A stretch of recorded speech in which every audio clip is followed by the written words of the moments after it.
fé não está firmada nas coisas que podes fazer. Eu aprendi a te adorar pelo que és. Dele veio sim o amém, somente dele mais ninguém. A Deus seja o louvor. Se Deus fizer, Ele é Deus. Se não fizer, Ele é Deus. Se a porta abrir, Ele é Deus. Mas se fechar, continua sendo Deus. Se a doença vier, Ele é Deus. Se curado eu for, Ele é Deus. Se tudo der certo, Ele é Deus. Mas se não der, continua sendo Deus. Minha fé não está firmada nas coisas que podes fazer. Eu aprendi a te adorar pelo que és.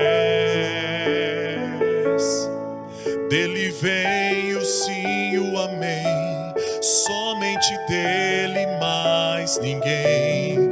A Deus seja o louvor. Se Deus fizer, Ele é Deus. Se não fizer, Ele é Deus. Se a porta abrir, Ele é Deus. Mas se fechar, continua sendo Deus. Se a doença vier, Ele é Deus. Se curado eu for, Ele é Deus. Se tudo der certo, Ele é Deus. Mas se não der, continua sendo Deus.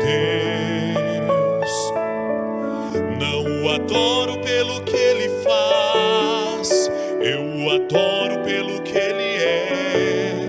Haja o que houver, sempre será Deus. Não o adoro pelo que Ele faz, eu o adoro pelo que Ele é. Haja o que houver, sempre será Deus.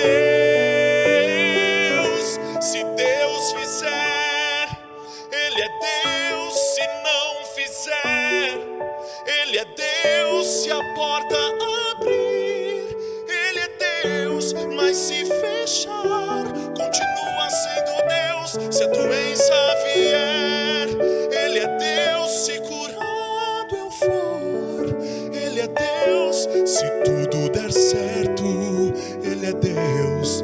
Mas se não der, continua sendo Deus. Deus é Deus.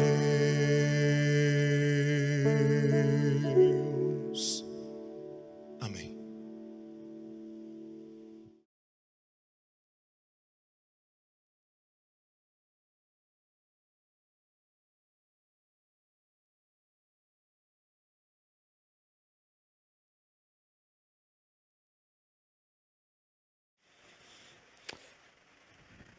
Olá, tudo certinho?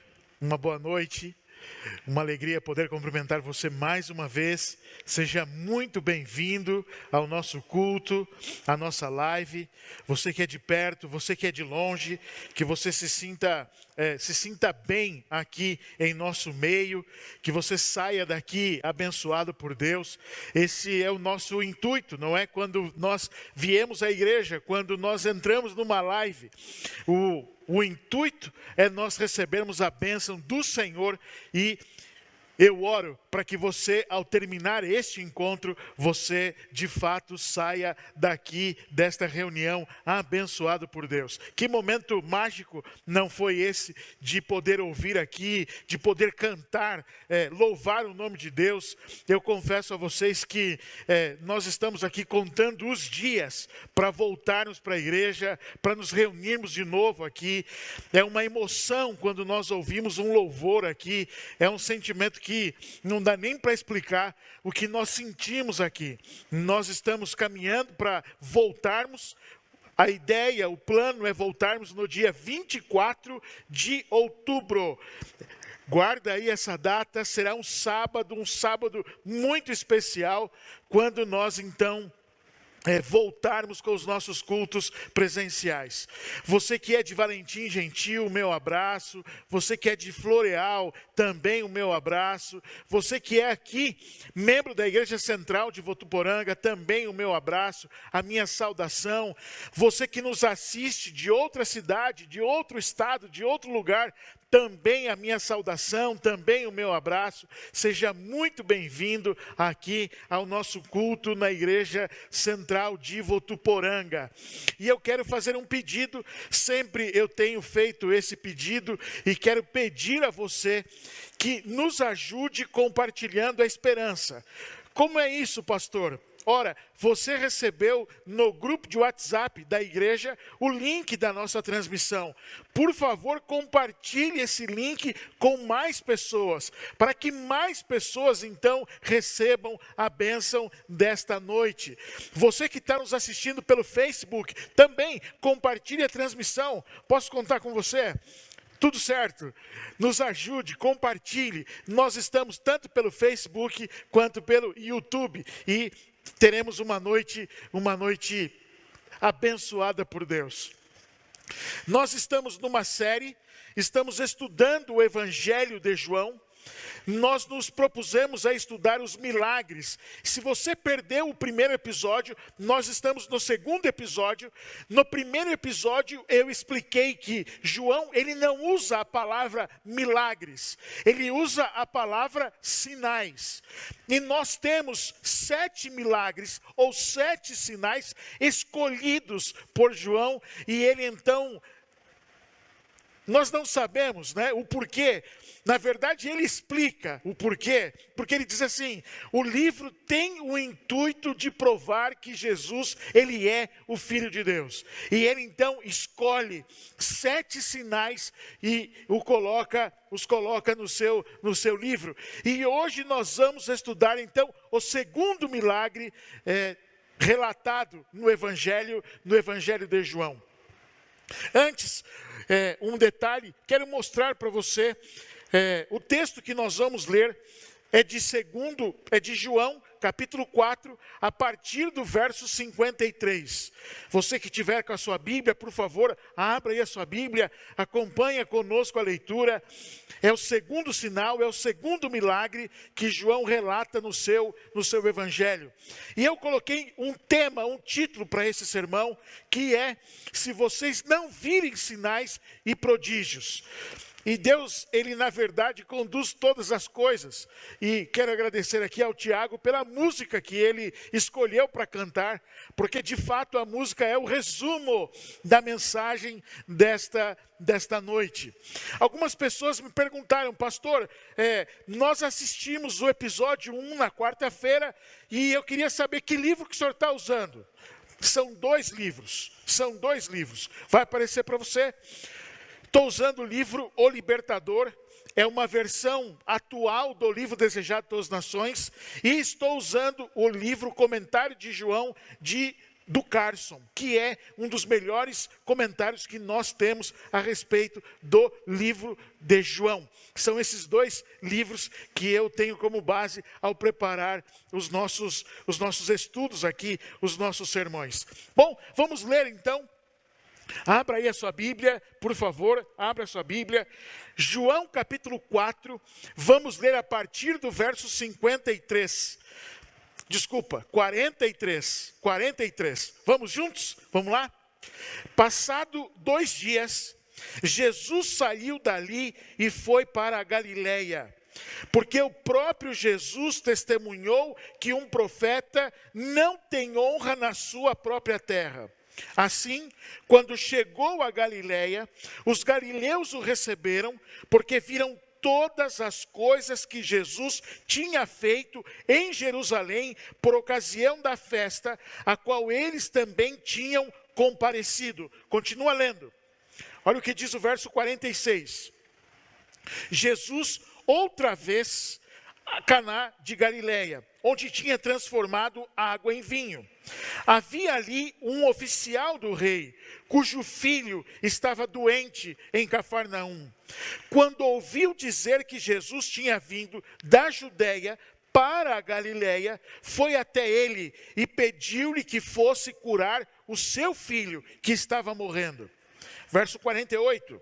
Então Jesus lhe disse: se vocês não virem sinais e prodígios, de modo nenhum crerão.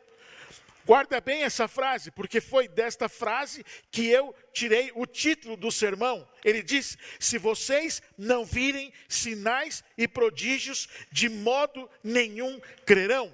Verso 49. O oficial pediu mais uma vez: Senhor, venha antes que meu filho morra. Jesus respondeu: vá, o seu filho vai viver. O homem creu na palavra de Jesus e partiu. Quando já estava a caminho, os seus servos vieram ao encontro dele, anunciando-lhe que o seu filho estava vivo. Terminando então aí o relato, verso 52, então perguntou a que horas o seu filho havia se sentido melhor, e informaram: ontem, à 1h da tarde, a febre o deixou.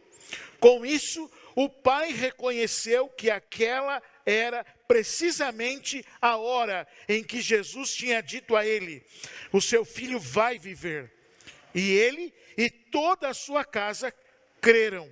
Este foi o segundo sinal que Jesus fez depois de ir para a Judeia da Galileia. Bom, nós temos aqui a história, a narrativa, a história contada por João. Jesus então, ele está voltando para Caná. Lembra? Foi exatamente onde aconteceu o primeiro sinal.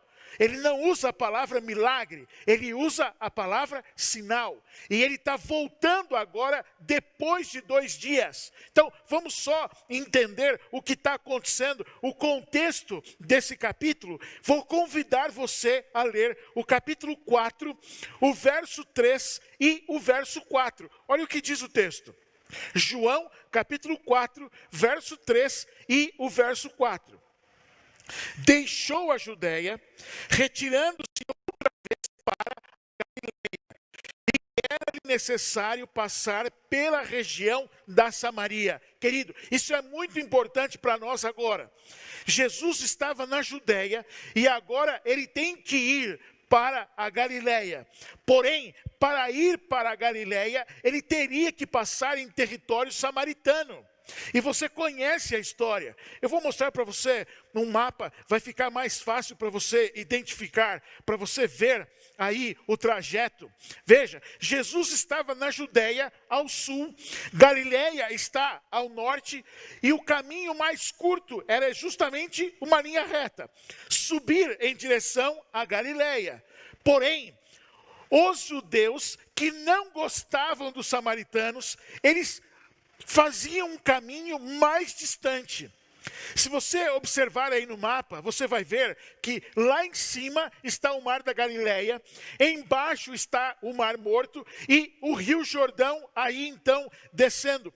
Os judeus, algumas vezes, eles atravessavam o Rio Jordão e passavam pela Pérea para não entrar em Samaria. Porém, Jesus, ele faz questão e ele vai e ele passa em Samaria. Você conhece a história? Ele para ali num poço, encontra uma mulher, e eles pedem para que Jesus ficasse ali 2 dias. Olha o que diz o capítulo 4, o verso 40. Capítulo 4, verso 40. Quando, pois, os samaritanos foram até Jesus, pediram-lhe que permanecesse com eles, e Jesus ficou ali 2 dias. Então, esse é o contexto. É exatamente assim que começa o texto. Depois de 2 dias. Ou seja, Jesus estava ao sul, na Judeia. E agora ele então está indo para Galileia. Ele passa por Samaria. Ele é convidado a ficar ali 2 dias. Ele permanece ali 2 dias. E agora então ele chega a Galileia. E a narrativa que lemos fala de um oficial do rei. O rei aqui se refere a Herodes Antipas. Ele foi o tetrarca da Galileia, do ano 4 a.C. até o ano 39 depois de Cristo. Não que ele fosse de fato rei, mas ele era comumente chamado assim. Você pode ler, por exemplo, em Marcos, capítulo 6, verso 14, que diz: "Isso chegou aos ouvidos do rei Herodes." Ora, por ser o tetrarca, isso quer dizer que ele cuidava de quatro regiões, mas não que ele fosse o rei que dominasse tudo. Mas, comumente, Herodes era chamado, então, de o rei. E este homem era um oficial, então, de Herodes. E agora, este homem, ele ouve falar de Jesus. Ele ouve que Jesus tem poder de curar. Ele ouve os milagres que Jesus fez. E agora ele então deposita em Jesus a sua esperança, a chance de poder curar o seu filho. Deixa eu fazer um parênteses aqui, porque esse mesmo relato, semelhante, é narrado tanto por Mateus quanto por Lucas. Porém, há algumas diferenças nesses relatos. Se você olhar na sua Bíblia, você vai ver que em cima, antes de começar esta narrativa, você vai ver o texto paralelo, tanto do livro de Mateus, quanto do livro de Lucas. Você vai ver.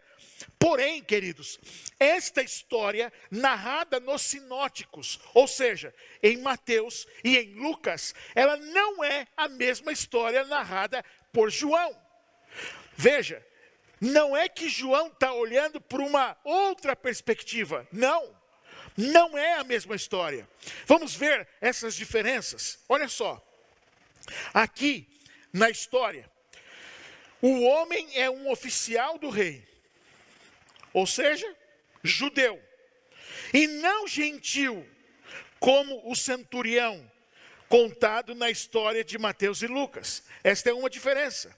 A segunda diferença, aqui em João, é o filho do oficial que está doente.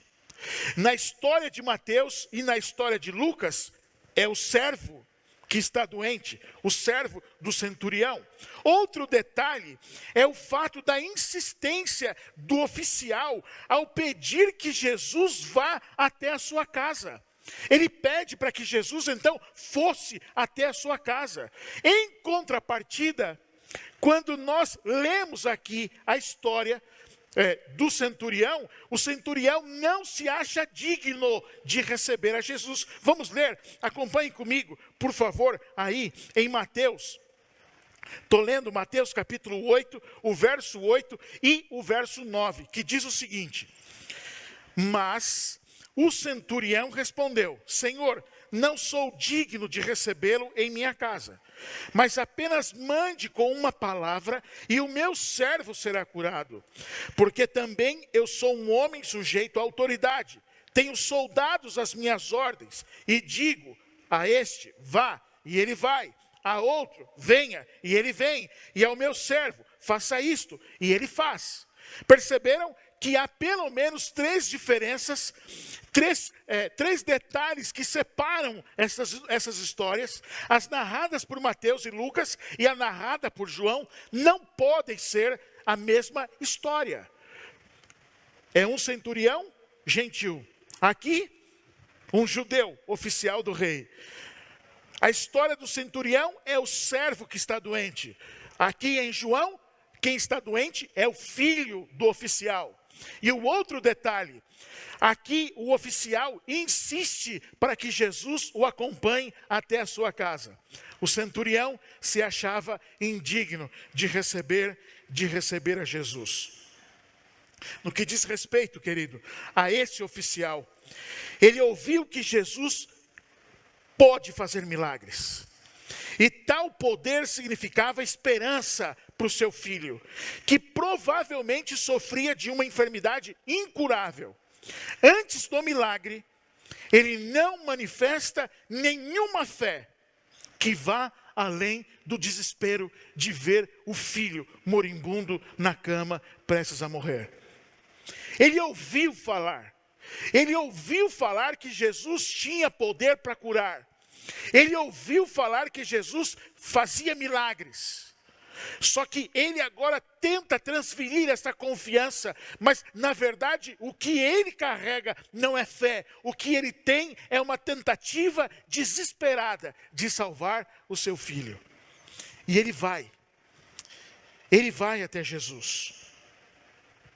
Olha o que diz o livro, O Libertador, é o desejado de todas as nações, numa linguagem mais atual. Quero ler com você, você pode me acompanhar, vai aparecer aí na tela. O texto diz: chegando a Caná, quando viu apenas um homem com roupa simples, coberto de poeira e cansado da viagem, a sua fé fraquejou. Interessante como nós criamos alguns estereótipos, como nós idealizamos as coisas, e percebe que quando as coisas não são exatamente do jeito que nós gostaríamos que fossem, nós esmorecemos, parece que nós perdemos a fé, perdemos a esperança. Ele olha e vê Jesus, um homem comum, ele não tem nada de extraordinário. Ele olha para Jesus, um homem simples, um homem cansado, um homem trazendo o pó da viagem, e ele olha e todo aquele empenho, todo aquele afã em buscar a Jesus para curar o seu filho, num momento se desfaz. A fé se perde. Talvez porque ele tivesse uma ideia um pouco diferente de como seria Jesus. Aliás, esta é uma coisa recorrente nos evangelhos. Você já percebeu isso? As pessoas achavam ou queriam que Jesus fosse diferente daquilo que de fato ele era. Daquilo que de fato ele foi. Daquilo que de fato era o seu propósito messiânico quando ele esteve aqui nesta terra. Ela continua, eu quero ler com você. Olha só.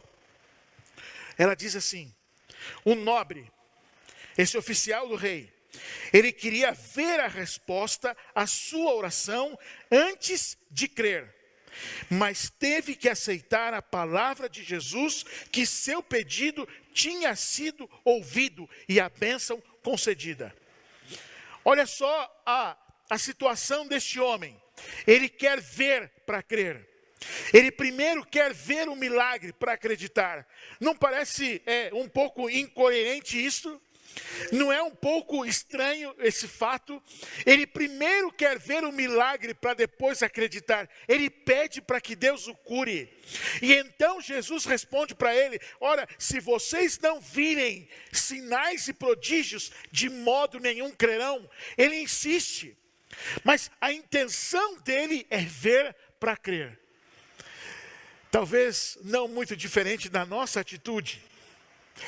Talvez não muito diferente das muitas vezes que vamos buscar a Jesus. Queremos uma prova, queremos um teste, queremos ter a resposta antes da fé.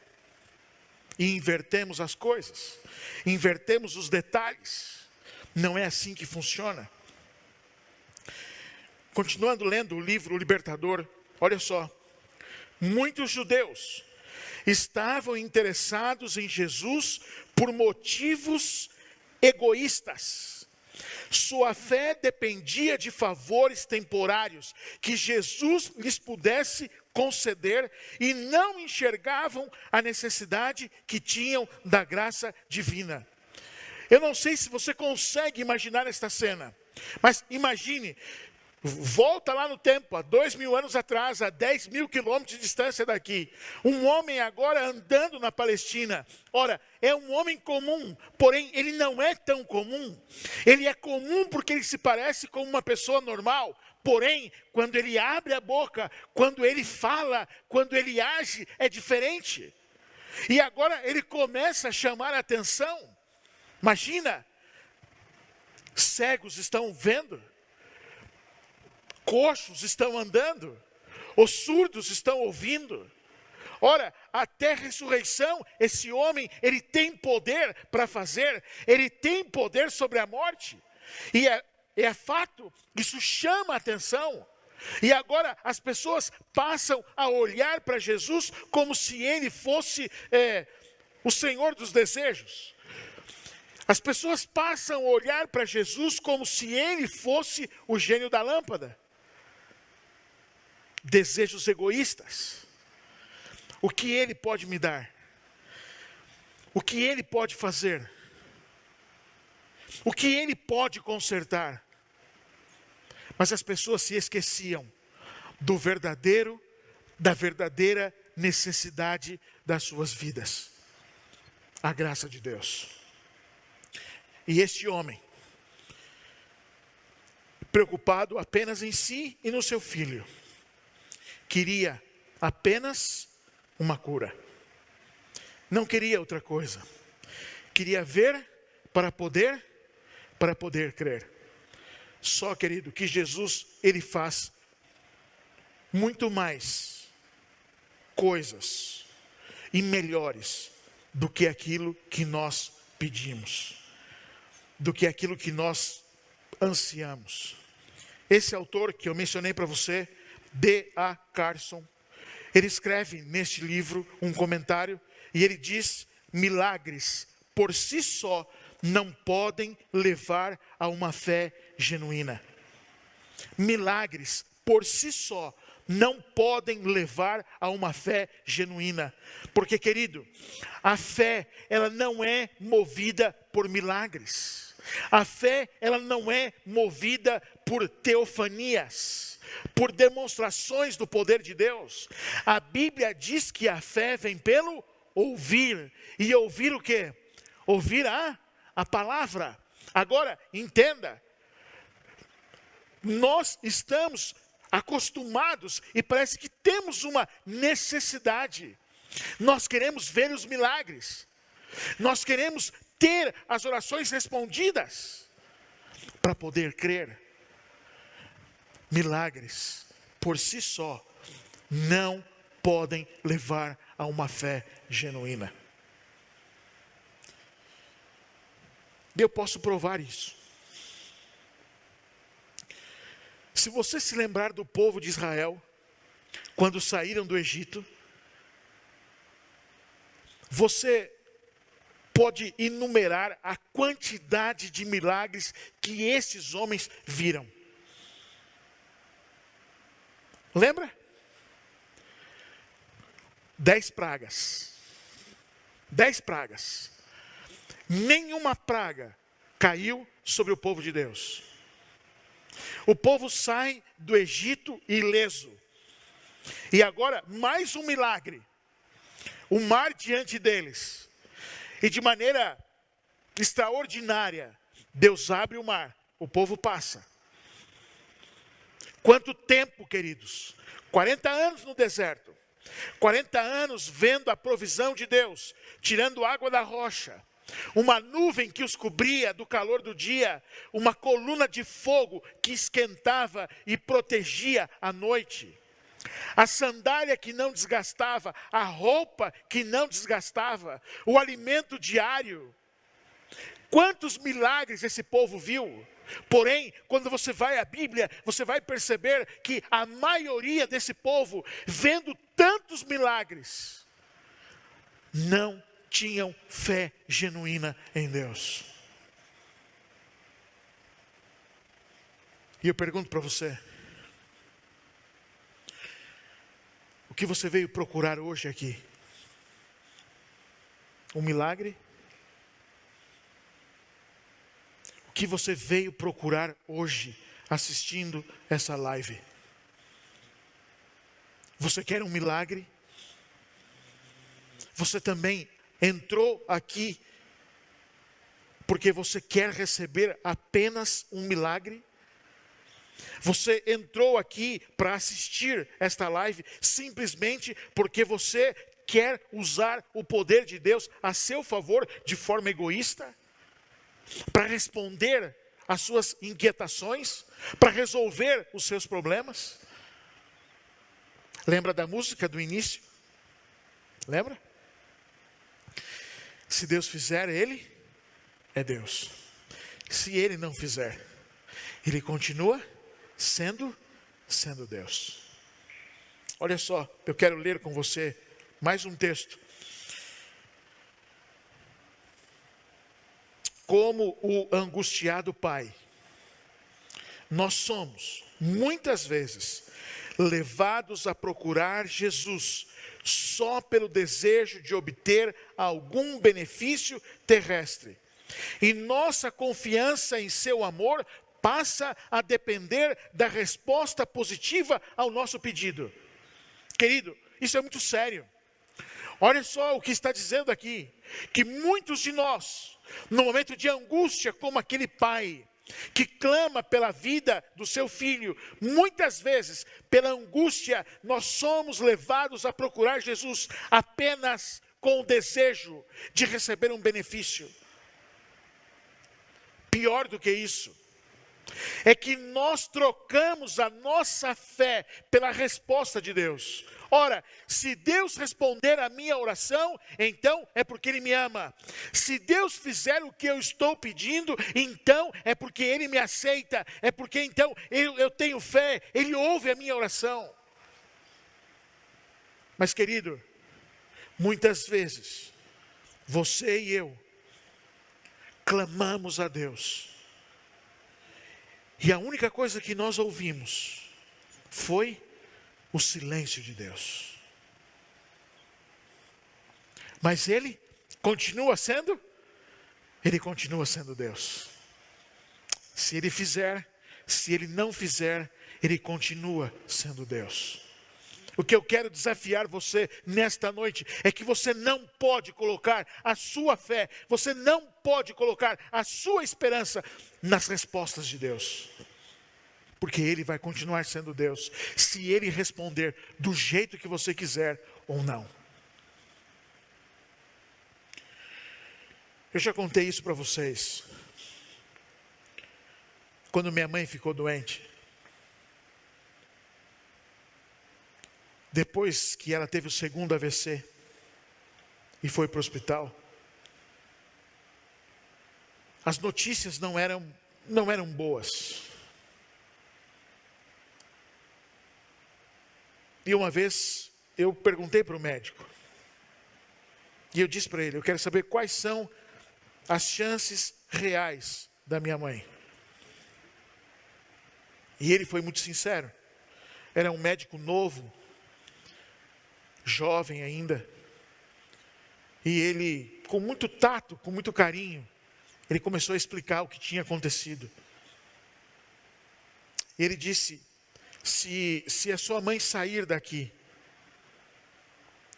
ela não vai andar mais, ela não vai falar mais, ela não consegue mais deglutir, ela não consegue engolir mais. Se ela sair daqui, a vida dela será uma vida de total dependência. A não ser que Deus, ele disse isso, a não ser que Deus faça um milagre. Foram 28 dias no hospital. 28 dias em que eu orava a Deus. E eu confesso a você que num primeiro momento, orava para que Deus a curasse. Mas depois de alguns dias, eu não orava mais para que Deus a curasse. Eu orasse para que Deus não permitisse que ela sofresse. E na verdade,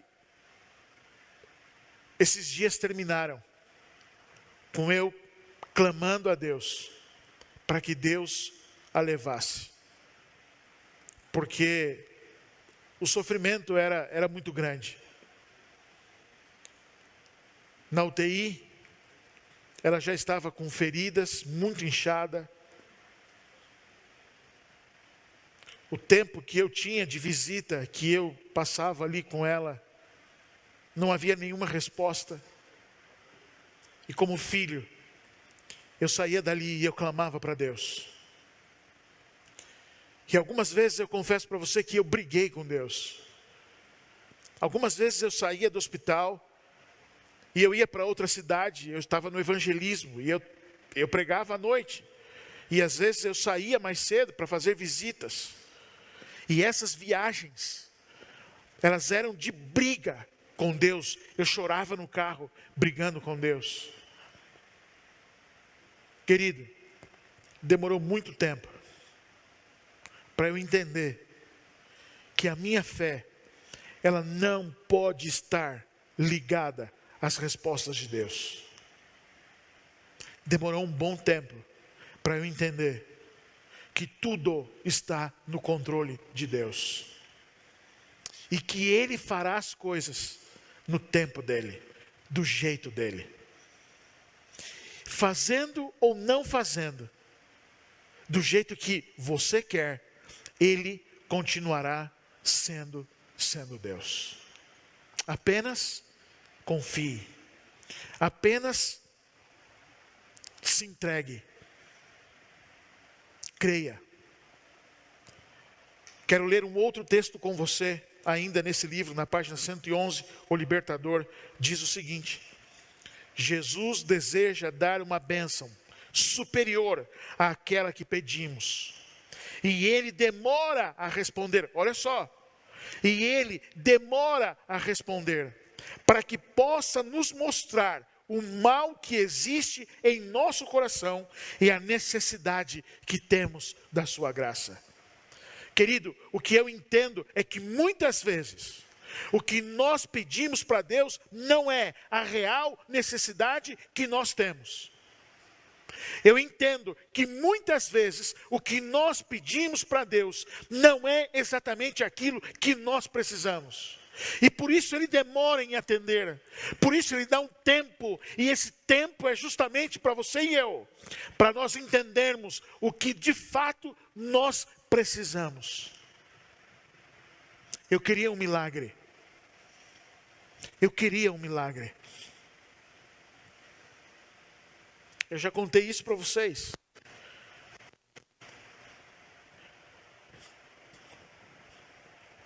Quando nós orávamos juntos, minha mãe e eu, e às vezes ela pedia para orar, ela pedia para Deus, essa era o pedido dela de quase todos os dias.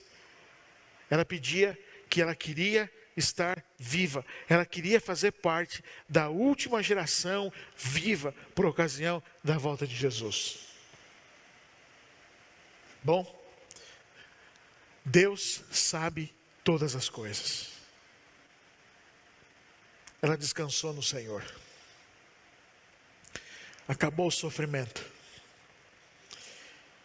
E a verdade, se você já passou por isso, você sabe que a gente vive um drama, porque a gente não quer que a pessoa morra, mas a gente não quer que a pessoa sofre. E a gente fica ali, naquela briga, naquela luta com Deus. E queridos, eu vou dizer para vocês que o momento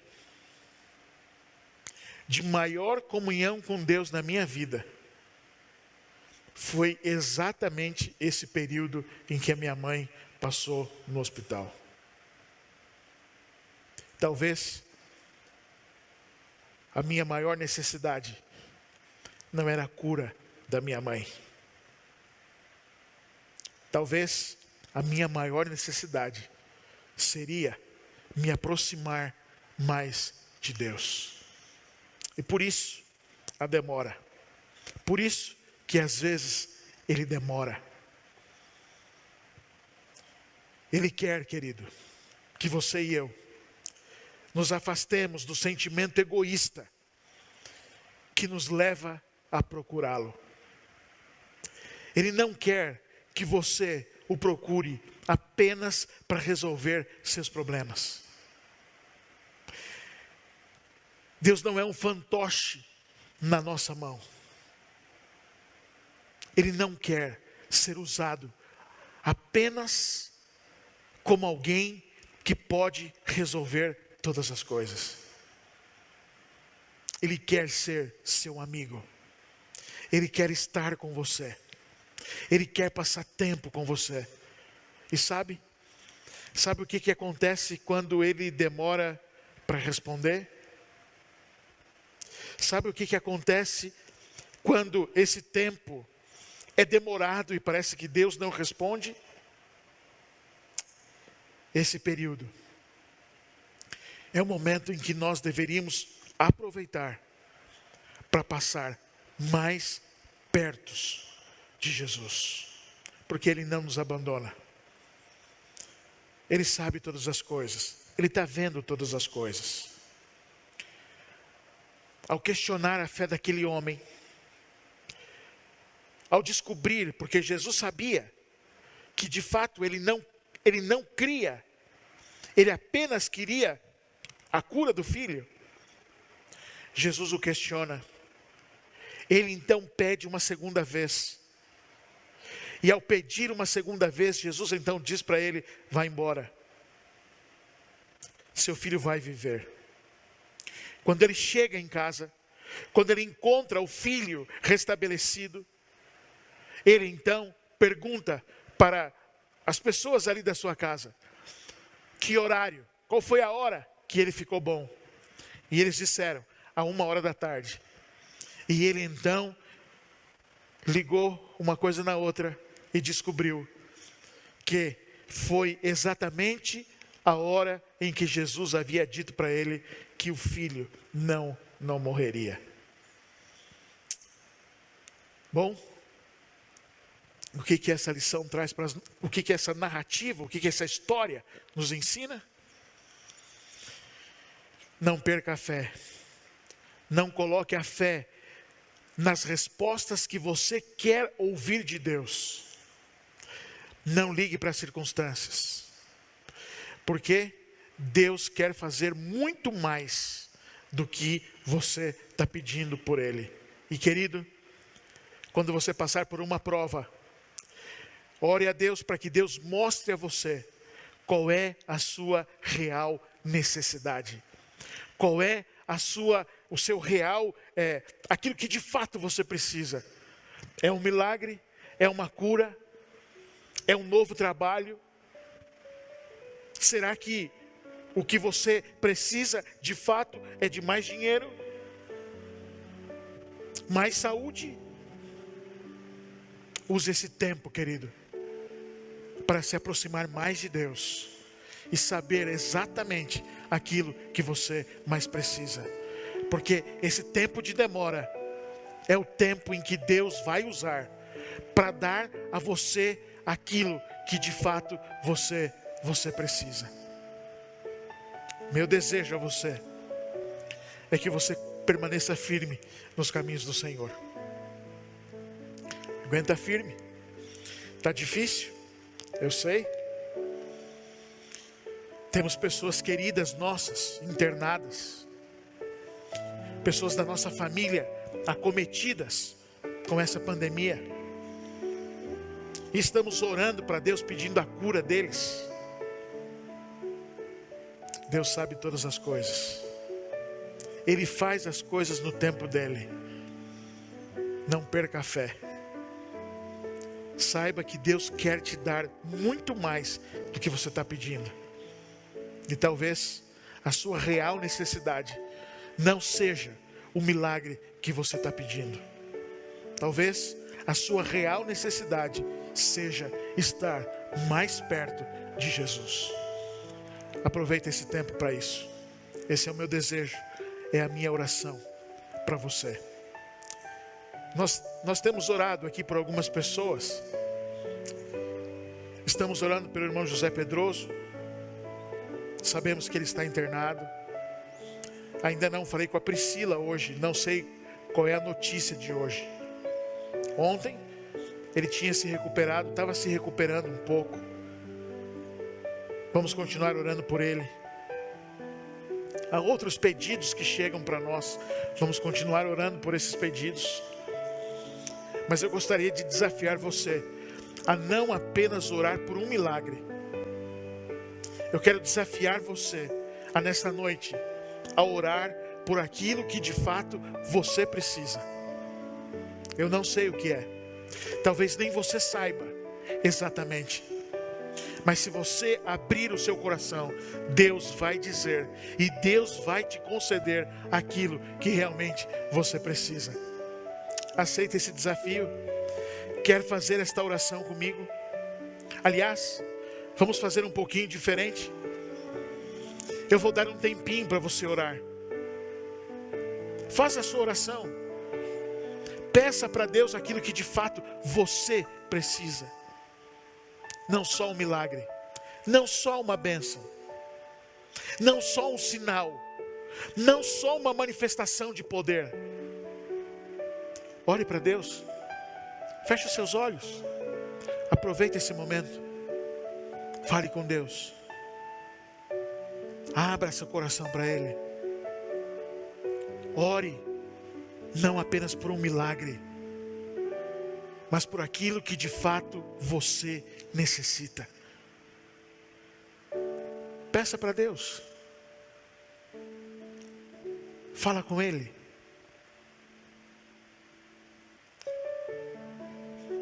Pai querido, muito obrigado, Senhor, pela exposição da Tua palavra.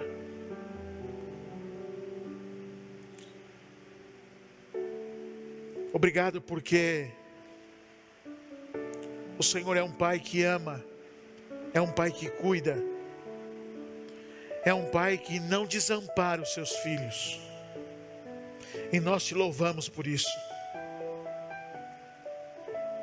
Mas hoje nós nos unimos aqui em oração, não apenas para suplicar um milagre, não apenas para pedir um sinal, não apenas para sentir uma manifestação do seu poder, não.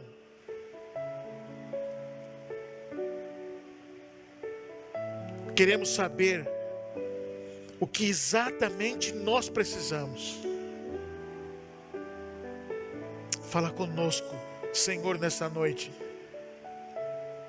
Muda nosso coração, transforma a nossa vida e nos dê de fato aquilo que nós precisamos.